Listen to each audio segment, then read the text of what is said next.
Buenas noches, mi nombre es Isabel Arias, yo soy anestesióloga.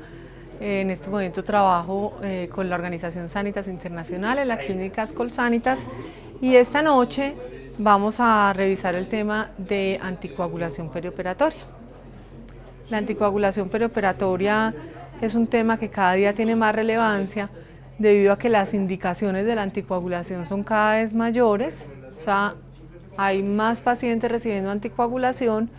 Y segundo, porque el armamentario de medicamentos para la anticoagulación también ha crecido en los últimos años y nosotros como anestesiólogos debemos conocer estos medicamentos y su antagonismo. Entonces, bienvenidos.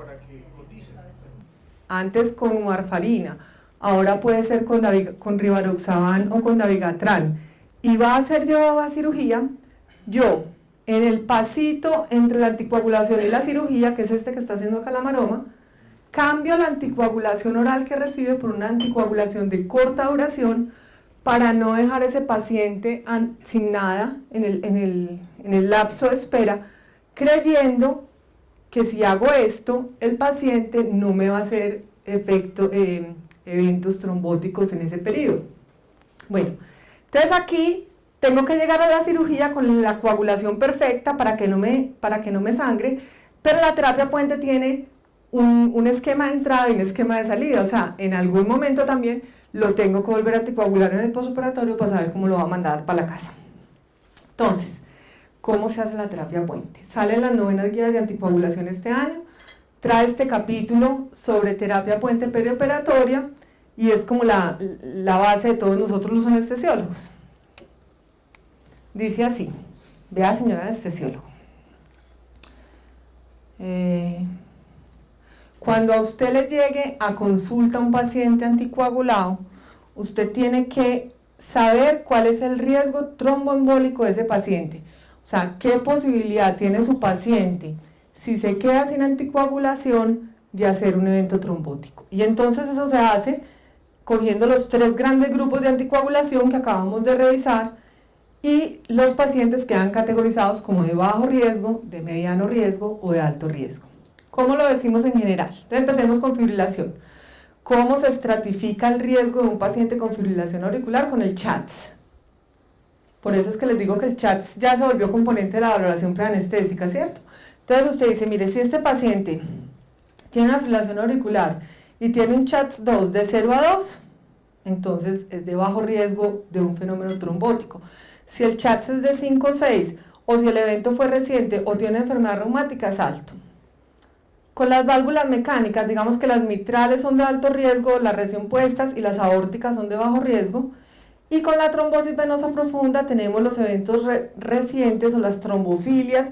Acá en Bogotá las trombofilias, a nosotros en Colsanitas las trombofilias nos llegan categorizadas por los hematólogos perfectamente. O sea, este paciente tiene un factor 5 de Leiden homocigótico o este paciente tiene un factor 5 de Leiden heterocigótico. Y entonces con la clasificación de la trombofilia que nos dé el hematólogo, decimos que las trombofilias severas que son sintomáticas, o sea, el paciente que ya hizo un evento trombótico y se diagnostica con cualquiera de estas deficiencias de proteína C o S es de alto riesgo. En cambio, un paciente que hizo una trombosis venosa profunda hace más de un año porque se quebró la pelvis y estuvo acostado en la cama 3 meses, ya le arregló la pelvis, ya se volvió a parar, nunca lo volvió a repetir, ese paciente es muy poco probable que le repita. Entonces usted lo primero que hace es definir el riesgo tromboembólico del paciente. Si este paciente está anticoagulado por esta enfermedad, el riesgo es alto, medio o bajo. Y luego clasifica el riesgo hemorrágico de la cirugía. Entonces usted dice, esta es una cirugía que tiene alto riesgo de sangrado o que tiene bajo riesgo de sangrado. En general, todas las cirugías de urología se clasifican como cirugía de alto riesgo de sangrado, resección transuretral de próstata, prostatectomía abierta, nefrectomía, todas. Los pacientes para marcapasos y cardiodesfibriladores, las polipectomías de colon han sido ampliamente estudiadas. Entonces dice, mire, si la resección del pólipo de colon es mayor de 1 centímetro, el riesgo hemorrágico es altísimo. Cirugía de órganos muy vascularizados, las cirugías del intestino, les voy a contar que el problema con las cirugías del intestino es que hacen hematomas en la sutura y hacen dehiscencia de la sutura por hematoma de la sutura. Entonces son hematomas pequeños que no comprometen la vida del paciente, pero comprometen la funcionalidad de la cirugía, el paciente termina perforado. cirugía mayor o las cirugías cardíacas intracraneanas o espinal. O sea que podemos decir que el riesgo hemorrágico, para uno aprenderse lo más fácil, porque esa tabla es como muy complicada, se divide en dos. El riesgo de que el paciente se muera de una hemorragia en la cirugía. ¿Quiénes se mueren de una hemorragia en la cirugía? Si usted hace una prostatectomía radical en un paciente anticoagulado, usted va a estar en problema. Si usted hace una nefrectomía en un paciente anticoagulado, una hepatectomía, el paciente se va a morir de hemorragia. Pero los otros casos graves son los pacientes que tienen pequeños sangrados en un lugar crítico. Entonces, si yo sangro 50 centímetros en el canal espinal, quedo parapléjico. Entonces, esos pequeños sangrados que comprometen el órgano son muy importantes porque afectan la funcionalidad del paciente. Usted puede tener una pequeña hemorragia intracerebral, una pequeña hemorragia retroocular. Y entonces, digamos que los pequeños sangrados de lugares críticos son tan graves como los sangrados que amenazan la vida. En este artículo de la revista española, este artículo se lo recomiendo mucho. Entonces resumen esto maravillosamente, o sea, cogen todas estas otras recomendaciones y las juntan. Esta es la tablita para meter debajo del vidrio del consultorio de consulta preanestésica. Entonces le dice a la señora anestesiólogo, coja a su paciente y clasifíquele el riesgo trombótico. Acá están los de riesgo trombótico bajo, los de moderado y los de alto. Otra vez los mismos. Y coja su cirugía y clasifíquela como cirugía de bajo riesgo, de moderado riesgo o de alto riesgo. Y con esa clasificación haga una tablita donde cruza los valores y entonces quedan más o menos los 6 grupos perioperatorios. Entonces tenemos, ¿cuál es el peor escenario? El paciente que tiene un alto riesgo trombótico y un alto riesgo de sangrado. Ejemplo, usted tiene un paciente con una prótesis mecánica en posición mitral, en fibrilación auricular y con un trombo intracavitario. O sea, ese paciente, cada minuto que se quede sin anticoagulación, va a ser un evento trombótico fácilmente, ¿cierto? Y le van a hacer una nefrectomía radical. Entonces es una cirugía que sangra horrible. Entonces es un paciente muy difícil de manejar. Y por el otro lado está el paciente que tiene bajo riesgo de sangrado y bajo riesgo de trombosis. Por ejemplo, un paciente, el que les puse el ejemplo ahorita, que tuvo una fractura de pelvis, hizo una trombosis venosa profunda hace 2 años. Estuvo anticoagulado 6 meses, el señor se alivió, está caminando por el mundo y viene ahora para un túnel del carpo. Entonces, eso tampoco pone mucho problema. Los problemas vienen por aquí. ¿Qué hago yo con un paciente de la mitad? ¿Qué hago yo con un paciente que tiene una prótesis en posición aórtica, que viene para una hernia inguinal? Queda ahí como en la mitad, todo es como en la mitad, entonces es muy difícil. Sale para esta charla, nos lo publicaron para esta charla, sale para esta charla un metaanálisis. El autor más importante en anticoagulación es este señor, Spiropoulos. Es quien más escribe sobre terapia puente. Y este señor es el que nos ha dado las recomendaciones que yo les he transmitido durante esta charla, donde estratificación del riesgo hemorrágico, estratificación del riesgo trombótico y definición de la terapia puente. Entonces este señor se junta y hace un metaanálisis en el que coge 12.000 pacientes, a unos les hacen terapia puente, a otros no les hacen terapia puente, a ver qué pasa. A ver si lo que nosotros estamos asumiendo, que es que a los pacientes que les hacen terapia puente hacen menos fenómenos trombóticos mientras están con la terapia puente, o si eso o no. Y a ver si los pacientes que les hacemos terapia puente sangran más o no sangran más en la cirugía. Entonces es un artículo muy bonito. Entonces él revisa cuáles son las estrategias de puente. Las estrategias de puente son muy conocidas por todos. Digamos que la warfarina se suspende 5 días antes del procedimiento, en la mayoría de los casos. Acá está menos de 3 días, más de 3 días. Y le hacen terapia puente, en la mayoría de los casos con heparina de bajo peso molecular, en otros casos con heparina no fraccionada. Suspenden la heparina casi siempre 24 horas antes de la cirugía y el paciente se lleva a cirugía. Y luego le hacen la terapia puente posoperatoria, que es reiniciar la anticoagulación cuando se empiezan las 24, antes o después de 24 horas, qué dosis, o si le hacen terapia puente en el posoperatorio. Usted en el posoperatorio puede decirle al paciente, reinicie la vitamina K, o le puede decir al paciente, no, vamos a hacerle otra vez terapia puente, vamos a dejarle heparina y después le reiniciamos la vitamina K. ¿qué encuentra este metaanálisis? Encuentra que la incidencia de efectos tromboembólicos fue de 73 casos por 7.118 pacientes con terapia puente versus 32 sin terapia puente. O sea que él en este metaanálisis encuentra que los pacientes que se llevaron a terapia puente no hubo reducción en los efectos trombóticos. O sea, diferente a lo que esperábamos, ¿no? Y que la rata de eventos trombóticos era igual con dosis plenas que con dosis profilácticas de anticoagulación.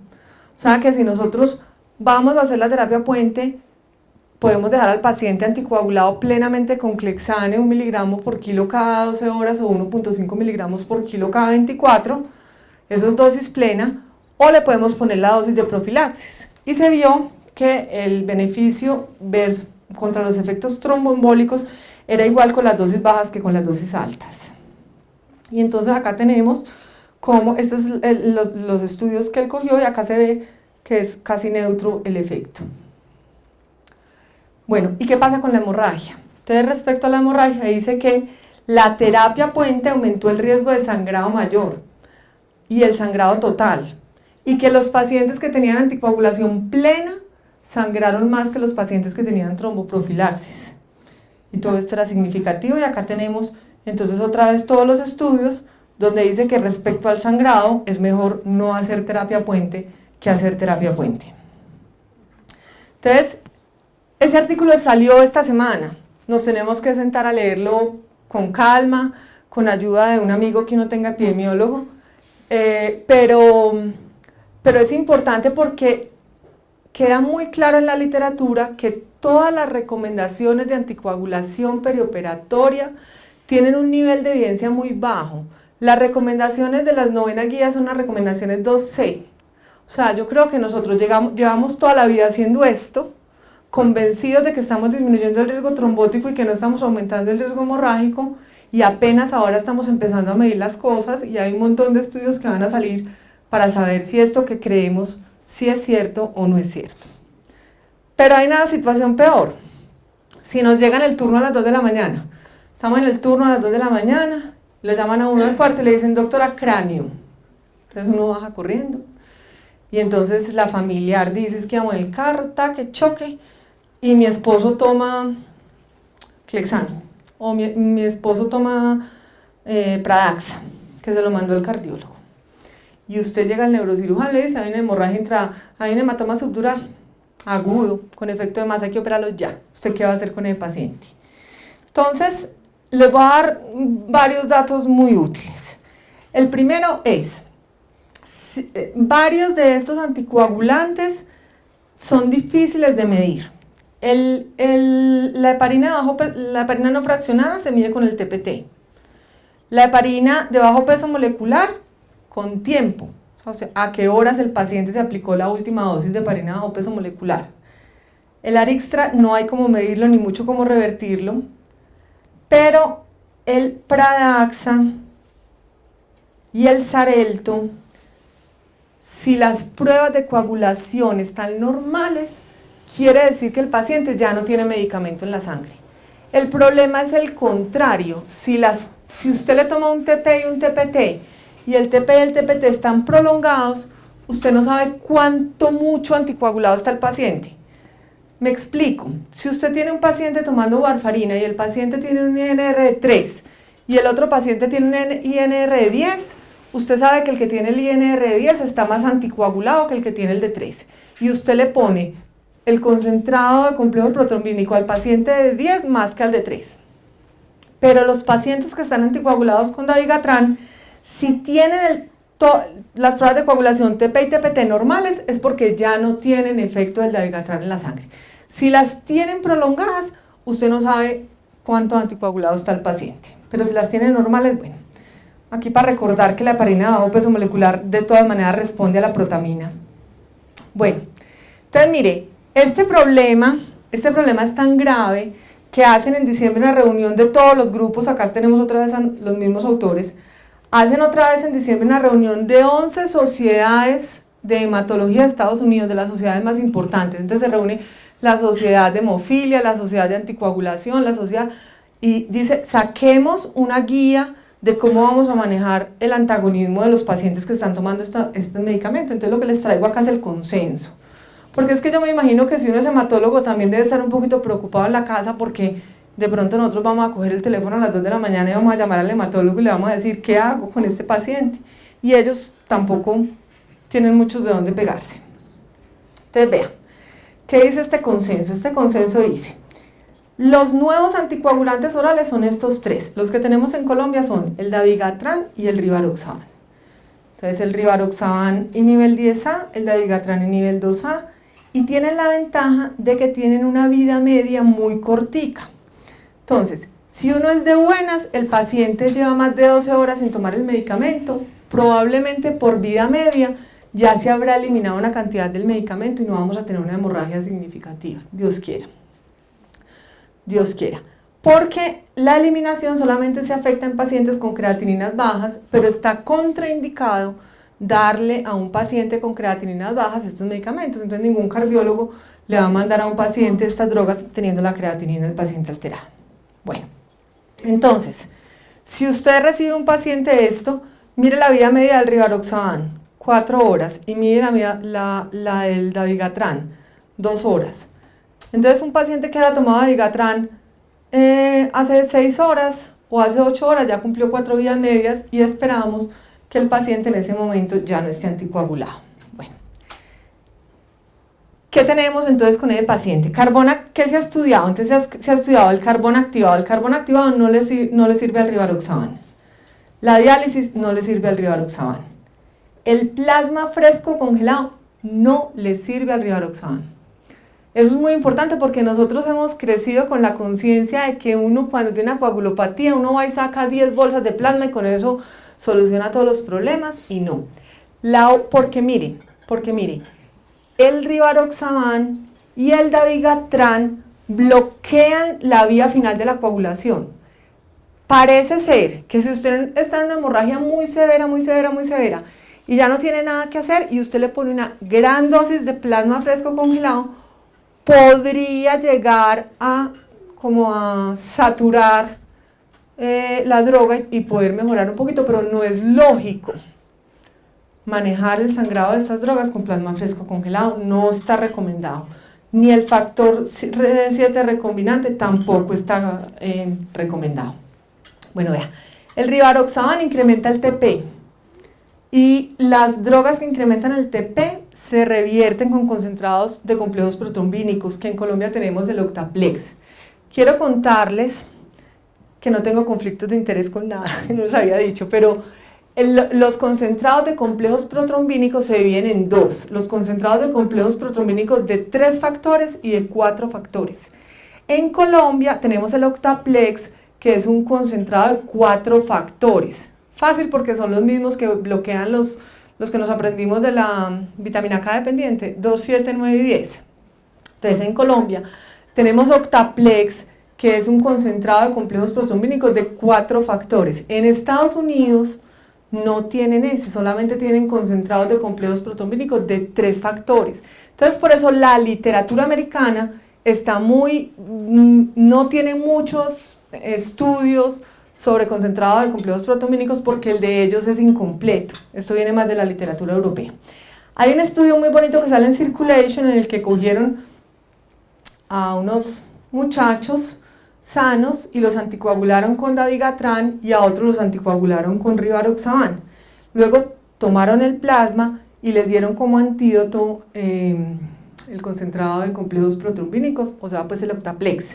Y demostró que en ese estudio el rivaroxaban en el laboratorio era antagonizado por el concentrado de complejos protrombínicos, pero esos pacientes no fueron sometidos a riesgo hemorrágico, o sea, solamente se ha demostrado que el Octaplex mejora el TP de los pacientes tomando rivaroxaban, pero no hay resultados clínicos al respecto. Sin embargo, yo creo que si a mí me llega un paciente tomando rivaroxaban con una hemorragia que amenace la vida, con ese estudio, yo le pondría Octaplex. Dabigatran. El dabigatran sí se disminuye su absorción con el carbón activado. Si un paciente llega con dabigatran en la primera hora y tiene un evento hemorrágico, se le debe dar carbón activado.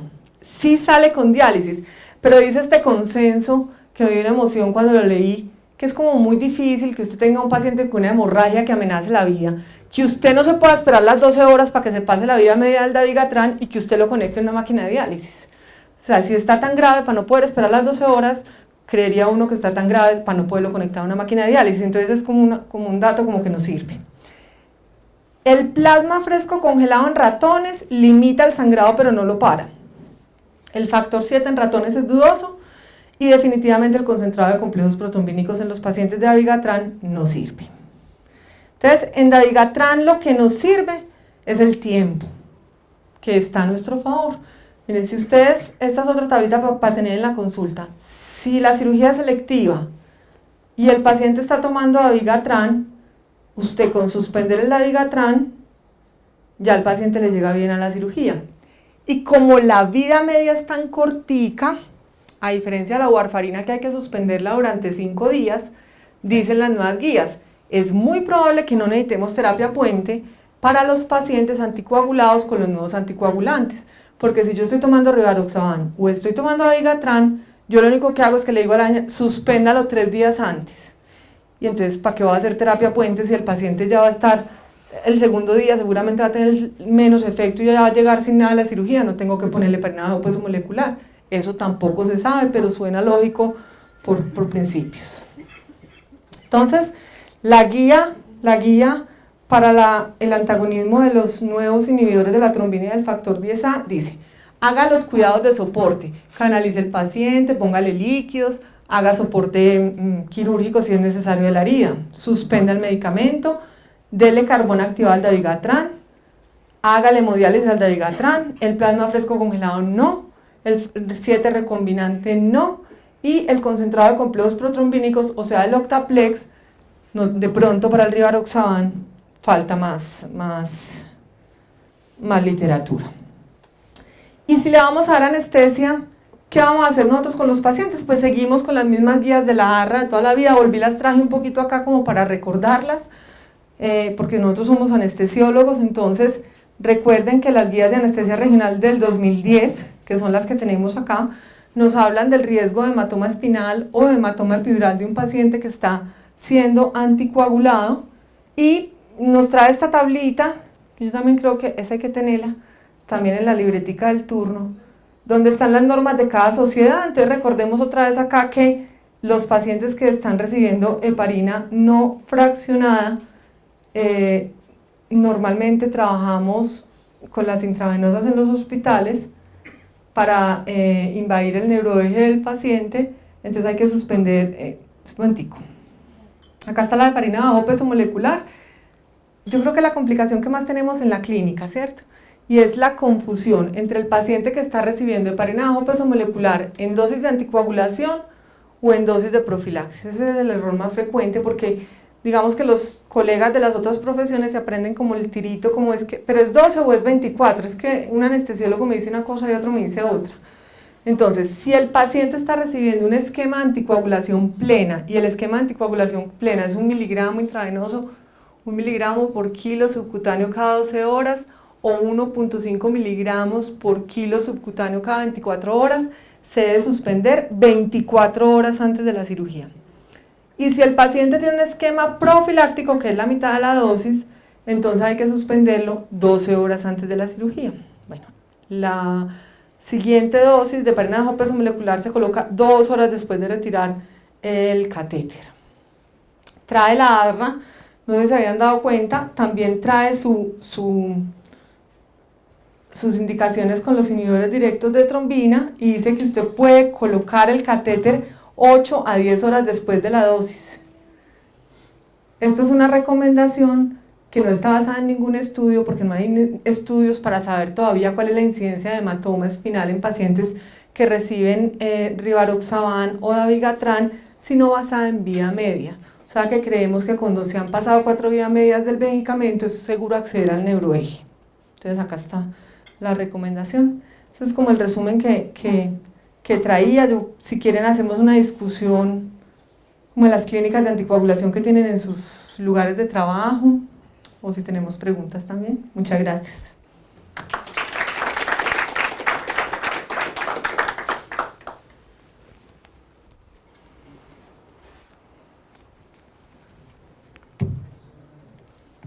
Vea.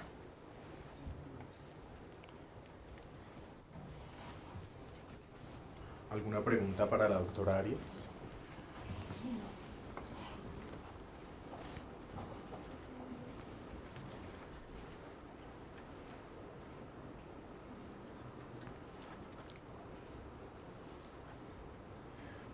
Yo tengo una como muy definitivamente de ignorancia, y es si la tromboelastografía tiene algún papel en la clasificación de riesgo para manejo de los pacientes. ¿Cómo se puede usar esa herramienta en este escenario que puede ser bastante angustioso, sobre todo en una urgencia? Yo estuve haciendo hay una revisión en un traje grande de tromboelastografía en pacientes con heparina de bajo peso molecular, y les van haciendo tromboelastograma a medida que van pasando las horas con la heparina de bajo peso molecular, y no es muy útil. Incluso la bibliografía sobre tromboelastograma y heparinas de bajo peso molecular es del 2007 para atrás, o sea, paró. Entonces no sé, fue como desalentador lo que encontraron. No. Tú decías, los pacientes que se les suspenden 3 días antes estos nuevos anticoagulantes, es obviamente de bajo riesgo trombótico, ¿cierto? O de riesgo intermedio. Es que no sé para si... cirugía menor. Es una pregunta muy... No sé. En realidad es como para sacar una conclusión. Mira, te voy a decir acá. Muchos datos y yo quedé un poquito embolatado ahí. No se sabe, o sea, no se sabe. Lo que pasa es que esta tablita existe con el dabigatran. Esta tablita le puede ayudar o no. Gracias. Mira esta tablita con el dabigatran. Entonces esta tablita te dice, de acuerdo al riesgo hemorrágico de la cirugía, entonces acá está el riesgo hemorrágico de la cirugía, entonces le dicen la cirugía es de muy alto riesgo y cuántos días, o es una cirugía de riesgo, el grupo intermedio es lo peor, porque el grupo intermedio siempre es el que nadie sabe.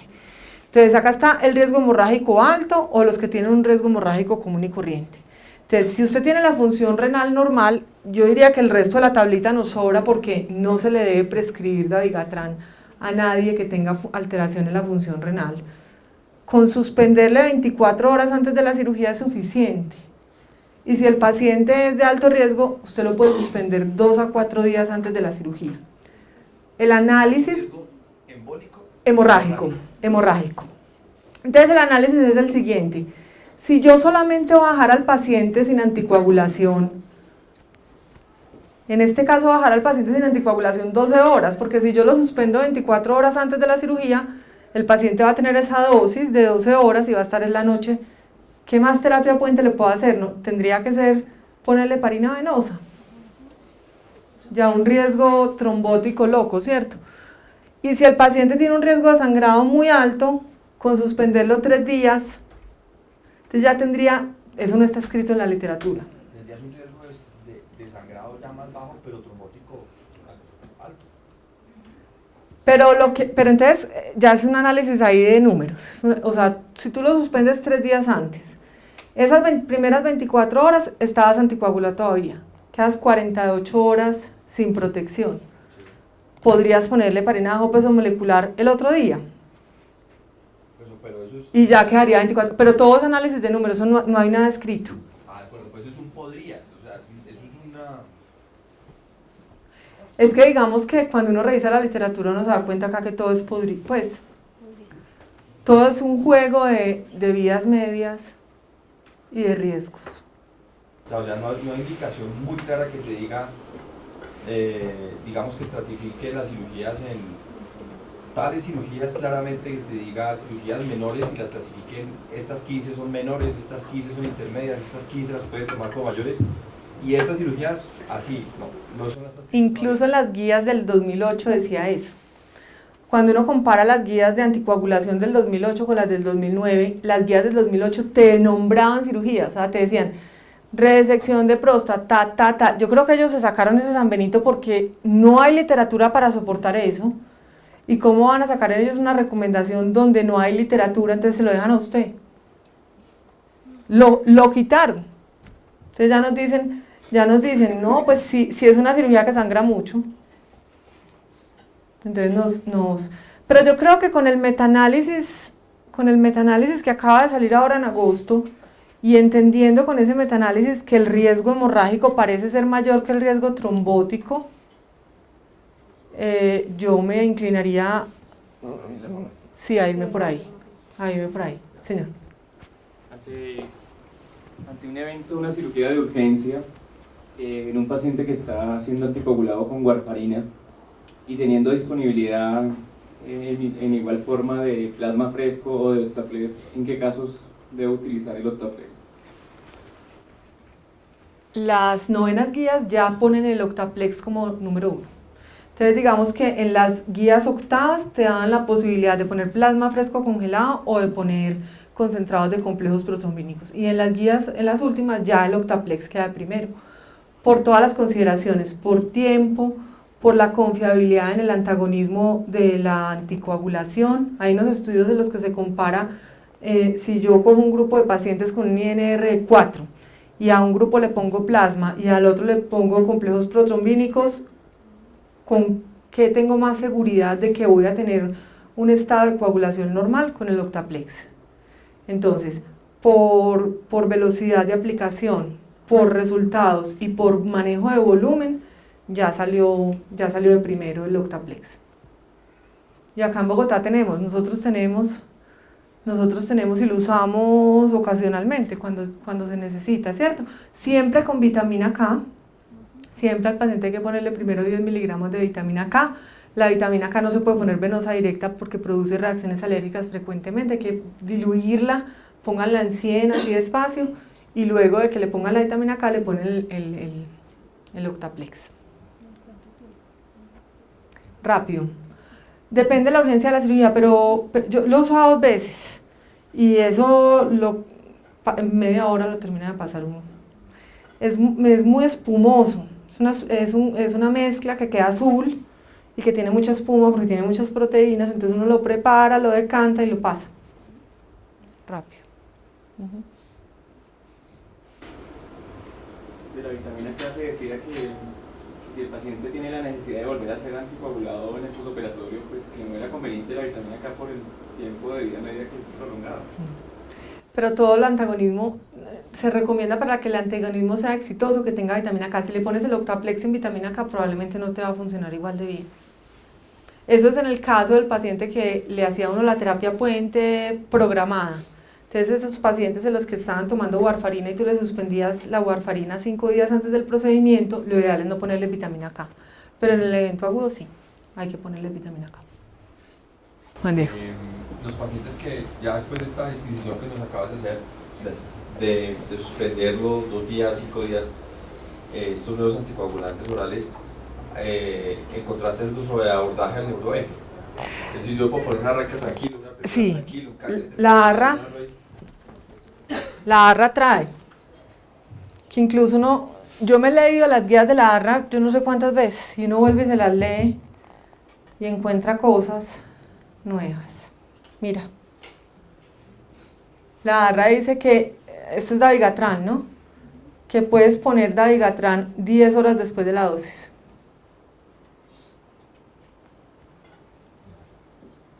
Entonces, como digo yo, eso es un dato tomado de vías medias. Acuérdense que el tema de los hematomas epidurales y los hematomas espinales resucitó de los muertos con las heparinas de bajo peso molecular. O sea, digamos que ese era un tema como que no era muy relevante en el mundo de la anestesia, la posibilidad de que un paciente hiciera un hematoma epidural o un hematoma espinal porque era muy raro. Y cuando aparecieron las heparinas de bajo peso molecular, empezaron a aparecer los hematomas espinales. Entonces yo pienso que debemos tener prudencia, porque así como aparecieron los hematomas epidurales y espinales con las heparinas de bajo peso molecular, que empezaron en el 94 y los hematomas y todas estas guías empezaron a salir como en el 97 y con el 98, Yo pienso que debemos ser como muy cautos en esto, porque yo pienso que esta medicina se está escribiendo apenas.